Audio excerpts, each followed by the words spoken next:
representasi daripada orang expert ini menjadi sesuatu yang bisa orang akses terus ya. Next.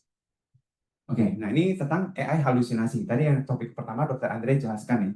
Memang kalau untuk menggunakan AI itu ada suatu kelemahan, yaitu namanya halusinasi. Halusinasi maksudnya seperti ini. AI itu seperti jubir presiden, ya. Jubir presiden itu ditanya apa harus bisa jawab, walaupun dia nggak tahu, ya. Ditanya tentang apa dia akan jawab, ya. Karena ada beberapa informasi yang nggak pas gitu. Kita tanya, dia jawab dan jawabnya meyakinkan lagi. Jadi seolah-olah kita menganggap bahwa sebagai expert, ya. Padahal sebenarnya bukan orang expert dan jawabannya salah. Masalahnya kalau kita sebagai misalnya dokter Hana sebagai dokter kulit tanya informasi-informasi berhubungan dengan penyakit kulit, dokter Hana paham soal itu. Ini jawabannya ngaco nih. Apa penyakit apa disebutkan ada, tapi sebenarnya nggak ada atau informasi salah. Kalau expert yang bisa menilai. Tetapi yang bahaya itu masyarakat yang pakai itu kemudian menggunakan data ini untuk banyak konsultasi. Kemudian ada beberapa informasi kan yang nggak tahu tapi dijawab. Masalah kita nggak tahu mana jawabannya yang benar, mana jawabannya yang salah. Nah, kemudian saya nanti akan kasih beberapa rambu-rambu next tips ya supaya bisa menggunakan AI itu untuk bisa nggak keluar jalur ya. Pertama itu namanya set boundaries. Jadi kita kasih tahu aturannya. Jadi kalau pakai ChatGPT itu seperti kita menggunakan asisten ya. Asisten ya. Saya tahu mungkin teman-teman di sini dokter dan dosen sudah berpengalaman dan mendidik mahasiswa ya. Itu kan kalau ngasih tahu mahasiswa kan kasih tahu sekali kan ngajarin udah diajarin ya, udah kasih kuliah. Tapi suruh dijelasin ulang dia salah juga bisa terjadi kan, berulang-ulang kan. Nah, tapi kita set boundary sih kalau untuk referensi nanti kita langsung praktek bagaimana cara untuk set boundariesnya. Kemudian kedua itu provide value valid resources. Nah ini tadi seperti Dr. Stephen praktekkan nih. Daripada kita minta kosongan ChatGPT, kita kasih upload dokumen yang kita anggap sebagai bagus, yang kita anggap sebagai referensi yang gold standarnya. Kita minta kamu tolong baca dokumen itu dan pelajari di detail. Apakah kamu mengerti? Ngerti bos. Next. Nah baru kita tanya detail-detailnya. Dibanding kalau kita meminta tuh dia membaca semua referensi yang ada di dia. Itu karena informasi-informasi resources yang dipakai dia nggak pas gitu. Makanya itu lahir ada beberapa namanya yang paling kita kenal namanya ChatGPT kan. ChatGPT Gemini itu buat yang umum. Ya, dia bisa untuk umum-umum. Yang tadi Dr. Francisca tanya, apa bedanya ChatGPT, Gemini.ai dengan yang tadi Semantic Scholar. Terus ada juga ada macam-macam spesifikasinya.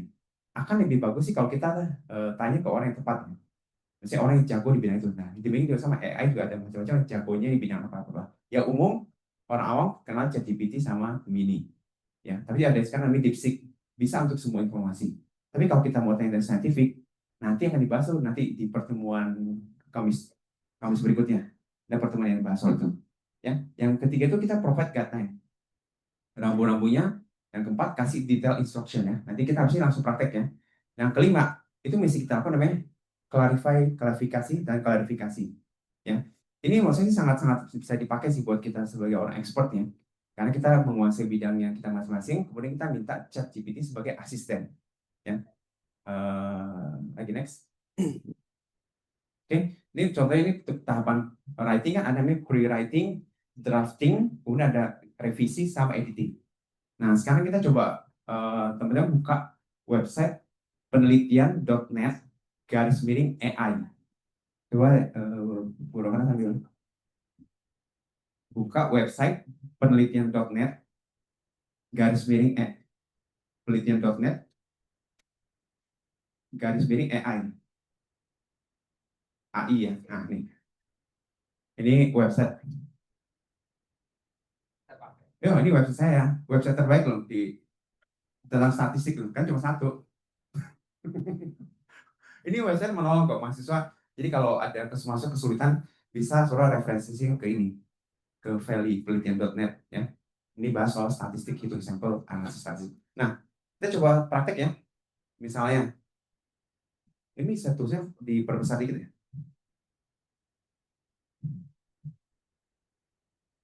Diperbesar tulisannya. Oke. Oke, contoh ya. Yang pertama kita coba lihat saudara, teman-teman lihat kan aturannya sebelum kita nulis AI ya, pertama kita set boundariesnya, aturan mainnya. Jadi dikasih tau AI ya, AI ini saya mau kamu ikutin aturan ini supaya kamu jangan ngaco-ngaco. Nah, caranya contoh ini contohnya saya mau nulis, saya udah punya data hasil penelitian tentang sarkopenia. Kemudian saya mau nulis hasil untuk bisa dipublikasikan di jurnal Q1 ya. Nah, kemudian saya pertama yang saya lakukan adalah saya cari referensi. Ya, coba contoh saudara lihat, sini ada referensi. Coba saudara klik, ya kan? Ini ada referensi. Ini ada, anggap saya ada beberapa referensi tentang panduan untuk menulisnya. Coba lihat detail sedikit. How to write a medical original article dari point of view dari editor. Ya, coba lihat sedikit ya, observe. Nah, ini kan isinya next ada informasi-informasi detail. Nah, gitu, so next. Bukan yang tadi. Nah, lihat detail. Nah, coba lagi. Di review checklist. Bisa contohnya nulis objektif mesti clear. Ada beberapa pertanyaan detail yang dari kacamata reviewer itu yang paling banyak orang sering salah. Nah, kemudian saya pakai panduan ini. Coba download, klik kanan PDF ini, klik kanan save, ditaruh di desktop ya. Klik kanan save as, bisa taruh di desktop atau di ya coba taruh di desktop. Coba teman-teman sambil praktek ya. Dokumen itu coba klik kanan di save. Save ke apa? Ke desktop atau apa? Oke. Jadi klik kanan save. Nah, klik kanan save. Patch ya. Taruh di desktop ya. Oke. Nah, setelah itu saudara buka mungkin mau pakai Gemini atau ChatGPT atau coba ini mungkin salah. Tadi ini udah berhasil buka buka Gemini. Nah, sekarang coba buka lagi di Gemini ya. Oke, tadi kan udah di download kan. Nah, sekarang di Gemini ini kan tadi udah ada beberapa tulisan kan. Bahkan itu ada beberapa ya, itu saya bisa bilang, misalnya saya punya ada publikasi, misalnya ada 10 publikasi. Saya malas nih, sebenarnya malas punya waktu untuk nulis detailnya. Saya bisa upload publikasi saya sendiri. Nanti dia minta tolong buatkan dengan gaya penulisan style bahasa cara berkata-kata seperti 10 publikasi ini. Dia bahkan bisa. Jadi saya upload penelitian saya sendiri. Nah, kita coba yang ini, buka ChatGPT.ai, kita upload nih. Upload, tambahkan file, upload file. Ya. Nah, nanti upload yang tadi yang taruh di dokumen yang saya download ya, di file yang desktop ya, tadi yang tentang PDF tentang guideline menulis. Oke, upload. Oke, nah sebelum itu kasih berikutnya coba ke website AI. Nah, suruh copy paste nih perintah ini. Nah, ini namanya kita kasih namanya perintah suruh bertindak. Ini kebetulan saya mau nulis penelitian tentang sarkopenia misalnya. Bertindaklah sebagai seorang profesor dokter di bidang penyakit dalam. Kan biasanya orang penyakit dalam yang paling banyak publikasi soal sarkopenia kan. Ya, sebagai reviewer tulisan di publikasi Q1 di jurnal ilmiah Trides Scopus. Tolong pelajari detail aturan penulisan dari tulisan yang saya upload. Nah, kemudian kita kasih batasan. Jangan mengambil referensi dari luar, yang supaya nggak halo-halo. Kemudian ikuti panduan untuk menulis hasil penelitian saya mengikuti panduan tersebut. Apakah ada pemahaman tersebut? Coba di copy paste, kurang mana? Di copy paste perintahnya, copy ke sini. Nah, oke. Udah bisa di copy paste. Ini sebagai contoh aja nih. Kemudian enter. Ya, saya praktekkan. Enter. Nanti akan kelihatan. Dia kasih komen apa tuh? Tunggu sebentar ya, aku lagi baca ya. Sabar. Hah? Oh, udah keluar nih. Oke. Nah. Hah? Oh, udah limit ya. Kalau udah limit gini aja deh, buka ChatGPT deh sekarang ya, teman-teman udah kena limit, pakai ChatGPT yang lain ya. Kita hari ini yang saudara suka yang gratis kan? Ya, udah pakai gratisan dulu ya. Kalau ChatGPT nggak bisa, pakai DeepSeek lah ya. Kalau DeepSeek nggak bisa, tunggu besokannya lagi yang tunggu gratisnya lagi ya. Ya, yang namanya gratisan ada limitnya berapa batasnya. Kalau yang nggak bisa, coba pakai ChatGPT boleh nggak apa-apa. Tapi mesti login juga. Kalau untuk yang kita upload mesti login.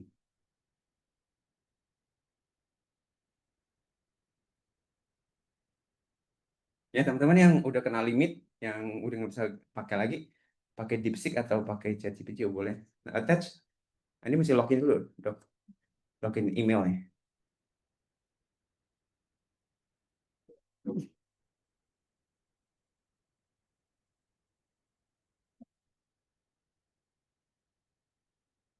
Kan nanti biasanya akan keluar sih komennya sebagai seorang profesor ya. Jadi dia hari ini kita kasih peran nih.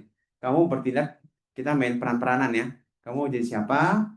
Kemudian kita upload ini dong, yang saya ada referensi untuk aturan penulisan yang bagus dari kacamata reviewer, panduan untuk menulisnya kayak itu yang tadi dokter sebutkan ya tentang consort nih.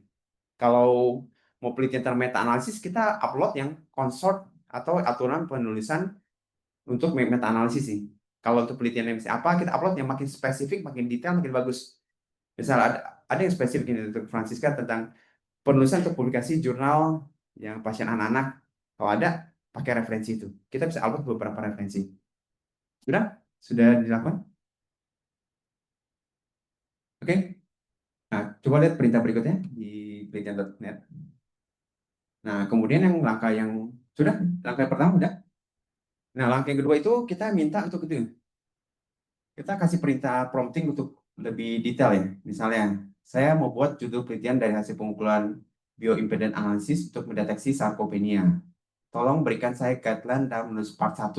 Nah, ini kita harus berikan komennya one by one ya.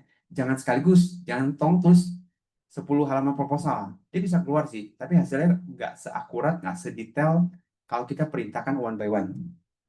Ya, contoh ini saya mau kasih prompting untuk menulis bab 1. Coba di copy ya. Nah, di copy, di paste. Oke.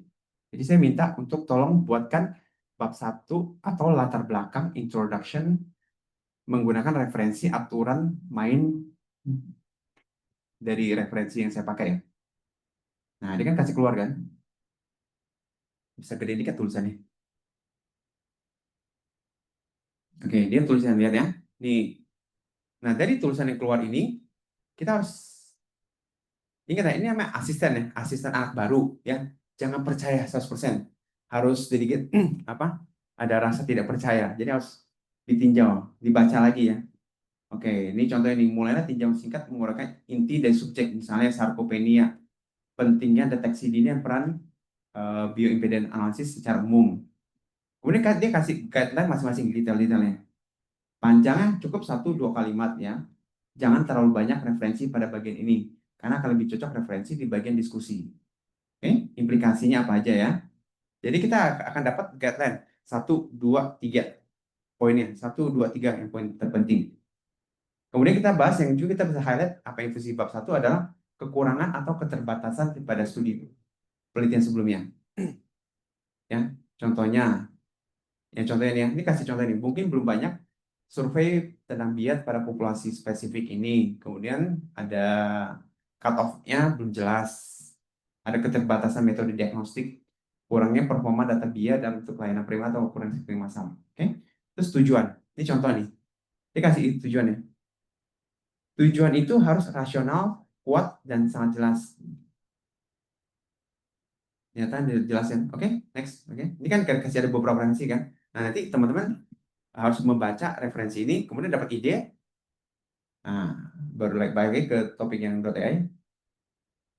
Nah, yang buat poin berikutnya 6 adalah jangan membuat semua bagian dan tuliskan perintah one by one ya. Jadi bab 1 dulu, latar belakang dulu, metode metode berikutnya. Contoh ya. Ini kalau saya kekurangan, ketidakpuasan langsung berikan feedback. Contoh ya. Ini copy prompting ini. Buatkan lebih detail, contoh yang lebih tajam dan meyakinkan bahwa penelitian sarkopenia itu penting dilakukannya. Bisa kita lihat ada referensi yang ngomongin, tapi masih terlalu general. Tolong apa kasih perintah. Oh, error. Kasih perintah. Jangan tersinggung dong. Ya, ya misalnya, maaf saya kurang puas. saya kurang puas terhadap apa yang disampaikan. Nah, ini tujuannya buat supaya kita kalau login ya, dia akan namanya data ya. Kita kasih data feedback, dia akan belajar lagi, kita kasih feedback lagi. Kalau pakai data, pakai ChatGPT atau pakai yang data AI ini seperti kita melatih orang ya. Jadi harus konsisten ya. Atau seperti melatih seorang anak ya, yang punya yang orang tua yang melatih anak-anaknya ngomongin, "Dek, sikat gigi, Dek. Dek, tidur, Dek. Jangan main iPad, Dek." Kasih tahu kan bukan sekali dua kali ya. Ya, Dok Steven ya, berkali-kali ya. Sampai dia ngerti, paham. Oke, dia kan akan kasih komen. Oke, next. Nah, kalau kita sudah puas, udah oke, udah merasa tercukupi. Nah, kemudian, nah ini poin yang paling penting adalah kita masih menuliskan dari versi kita. Tujuan untuk mencegah plagiarism ya.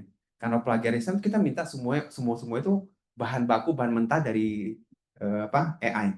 Tapi kalau ini kita masukkan nih, contohnya ini latar belakang saya tulis berdasarkan versi saya. Ya, cuma mungkin saya nggak nulis full point ini misalnya. Contohnya, saya tulis sarkopenia itu yang bagian introduction baik alami lansia, dapat dicegah sejak usia 30 tahun, tidak baik disadari masyarakat umum, dapat deteksi lebih awal, masa otot dapat melindungi penyakit kronik. Ini versi dari saya. Nah, ini yang teman-teman masih ada nih. Jadi kalau kasih bahan dari ChatGPT, kita boleh kok. Ya, jadi use is assistant, not a replacement. Jangan pakai AI ini sebagai pengganti atau segala-galanya. Tapi masih ada sumbangsi dari kita. Nah, coba ini, coba kan copy paste yang ini. Tapi ke bawah, dikit lagi. Di copy paste yang itu. Yang tadi, yang tadi. Ah, ini adalah terbelakang. Oke. Copy. Coba masukin lagi ke itu. Nah, jadi ada masukan dari kita, bahan dari kita, kemudian dia diminta untuk bikin poin-poin utama. Ya, ini kan saran yang original saya kan, revisi. Nah, dia udah sampai memunculkan sampai kalimatnya.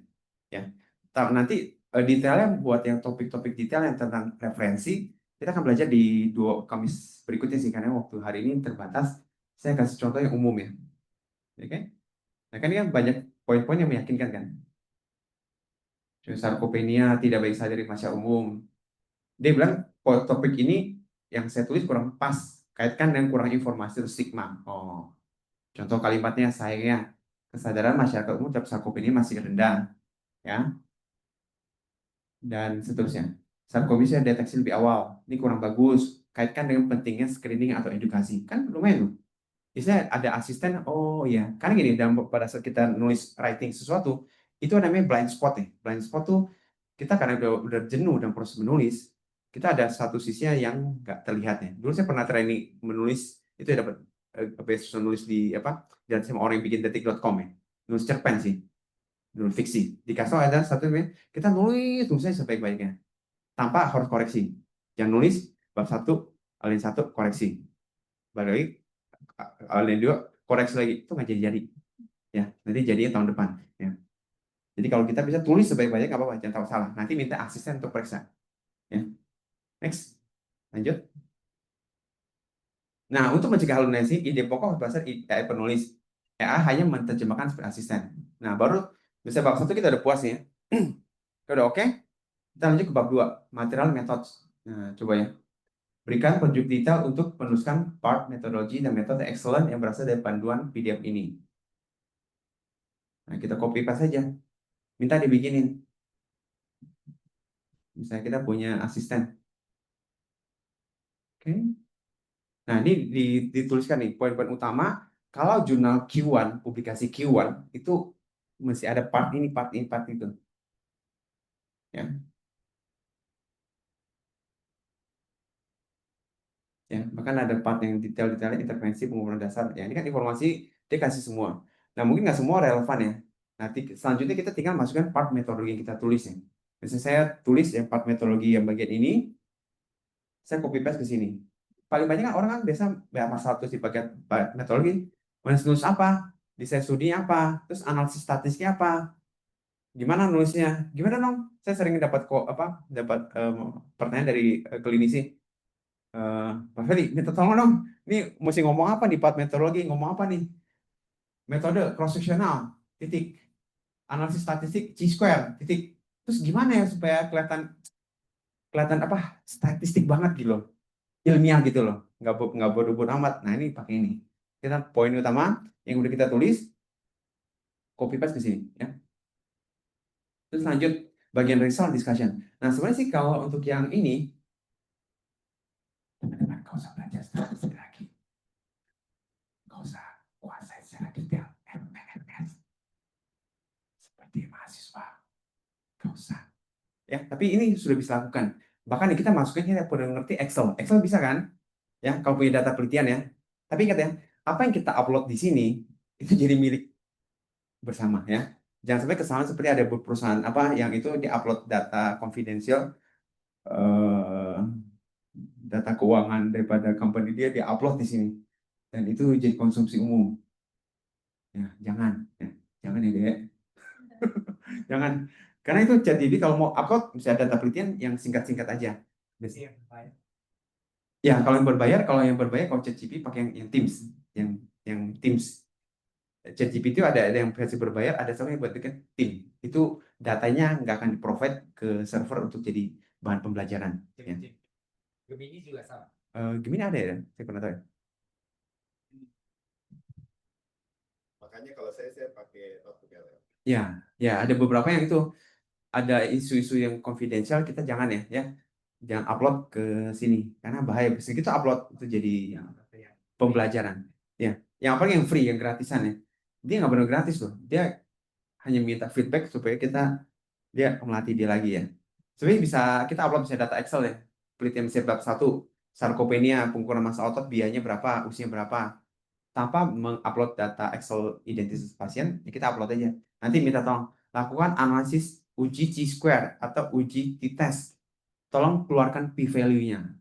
Kemudian tolong buatkan kalimat yang meyakinkan hasil penelitian ini dan interpretasinya. Dikeluar. Ya. Selanjutnya kita checklist nih. Ya. Kemudian juga sama bagian result and discussion juga sama. Yang mesti saya sampaikan adalah kita mesti tulis ada bahan dari kita, ya bahan dari kita. Walaupun kita nggak bagus tulisannya atau nggak yakin, itu kita tulis saja. Nanti dia akan menyempurnakan. Ingat ya, AI sebagai replacement, bukan sebagai replacement tapi sebagai asisten. Selanjutnya, yang terakhir, masalah bahasa Inggris, kemampuan berbahasa Inggris. Ini kan kita nggak semua tuh fasih menulis publikasi seperti Dr. Juandijo atau Dr. Stephen nih, yang isinya udah biasa sih yang lulusan Australia itu grammarnya bagus banget ya, jago untuk nulis writing ya. Tiap hari pakai keju. Tapi kalau yang lulusan kita yang lulusan dari US kayak agak kurang deh. Kita cuma bagus di speaking doang ya, writing kurang bagus. Ya kecuali Bu Ivet ya, Bu Ivet memang lama di sana ya. Udah nulis tuh udah kayak fasih ya. Di otaknya langsung itu nggak perlu perterjemahan kedua kali ya, langsung keluar hasilnya ya. Nah itu bisa juga pakai namanya ini ChatGPT. Tapi ingat ya, versi bahasa Indonesia kita yang bikin. Saya tulis bahasa Indonesia, tolong copy paste. Itu bukan plagiat, tapi sebagai asisten ya. Itu. Cuman bahasanya biasanya berbunga-bunga. Nah saran saya sih kalau mau supaya bahasanya nggak berbunga, kita awal kasih batasan. Kita upload cara menulis panduan menulis dari kayak consort atau apa yang menulis dalam yang bagus dalam bahasa Inggris ya. Tulisan kita sendiri. Iya, betul. Atau satu lagi yang saya bisa lakukan adalah saya upload nih, saya ada publikasi di 10 jurnal. Saya upload PDF-nya, saya upload di sini. Upload 10 PDF saya, kemudian saya minta tolong, saya agak malas sih untuk menulis sih. Tolong buatkan dengan gaya bahasa menulis yang seperti tulisan 10 ini. Dia akan tulis, wah mirip banget ya. Gitu. Itu bisa dipakai sih. Oke, itu aja bahan dari saya. Ada pertanyaan?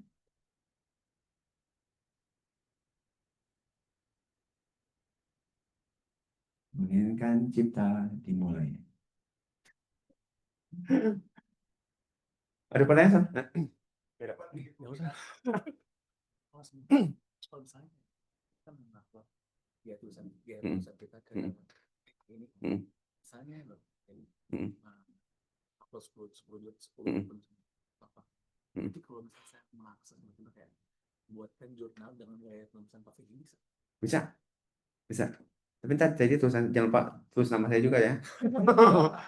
Ada yang bertanya, dokter tanya ini kalau misalnya saya upload 10 tulisan yang saya tulisannya Feli Sunggono ya. Nanti saya mau bikin bikin tulisan bisa nggak? Orang lain akses bisa, bisa, sangat bisa. Itu baik dilakukan oleh penipuan tuh. Yang biasa orang nipu-nipu tuh apa kayak apa pakai DeepSeek ya.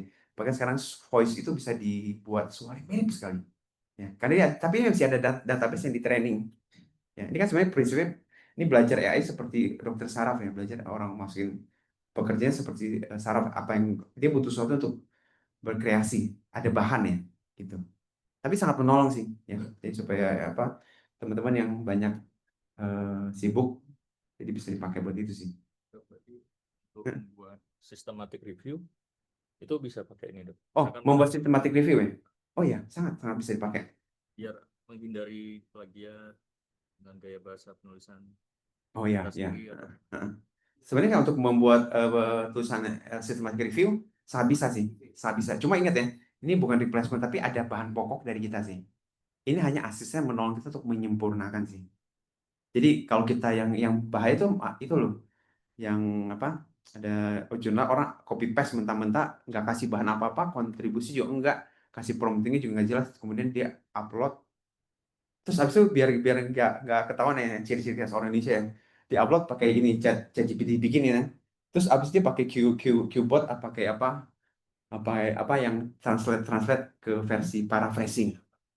Ya tetap nanti intinya kelihatan apa bahasa bohongnya kalau nggak ada bahan dari si penulisnya.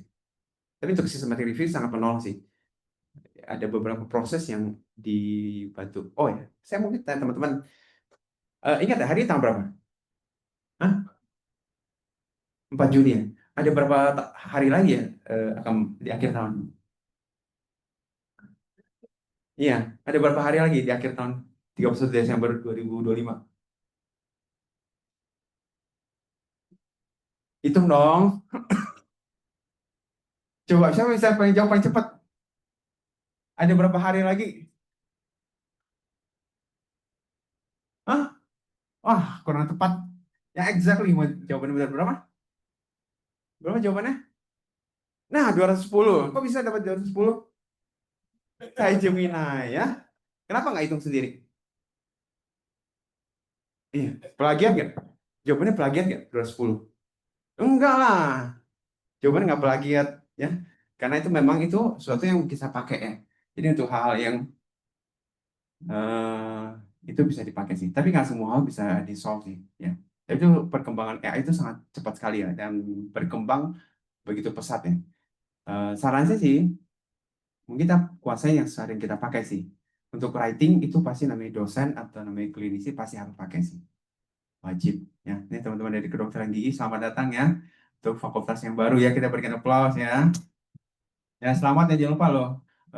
Dosen itu punya beban namanya Tridharma. Satu, saya mengajar harus publikasi di setiap semester dan juga iya setiap semester satu minimal ya. Kemudian kedua itu harus melakukan kegiatan pengabdian masyarakat ya. Nanti aku ajak ya ke PKM kita ya, Desa Binaan. Oke, ada lagi pertanyaan teman-teman sebelum kita tutup?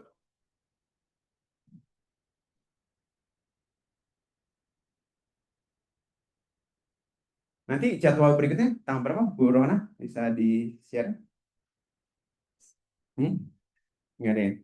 Nanti jadwal untuk yang tim library tentang detail-detailnya prakteknya. Ada detailnya tentang proposal, dari nulis, eh, sampai nulis publikasi ya. Nanti ada beberapa yang tadi Dr. Steven sampaikan ya. Ada beberapa aplikasi yang lebih update, yang orang pakai untuk writing ya. Itu jadwalnya ada di Kamis. Hah? Ya, 20 Juni. Ya, jadwalnya Kamis ya. Kamis 2 Kamis lagi ya. Hari ini tanggal 4.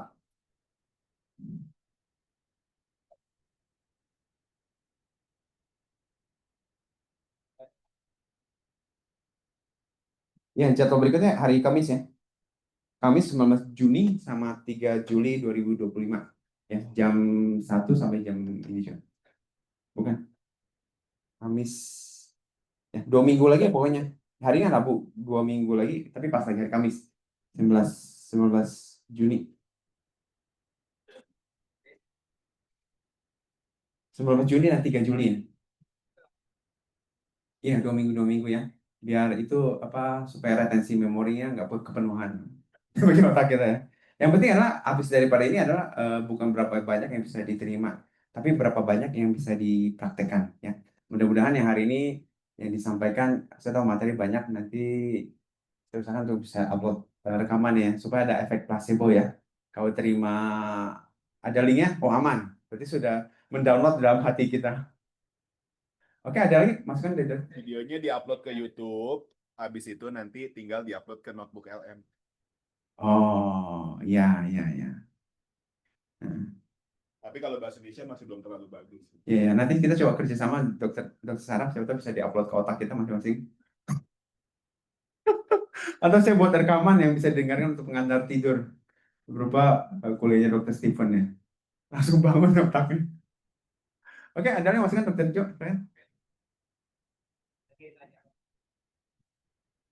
Oh ya, nanti tanggal 19 Juni ini saya udah minta ke tim dari library ya.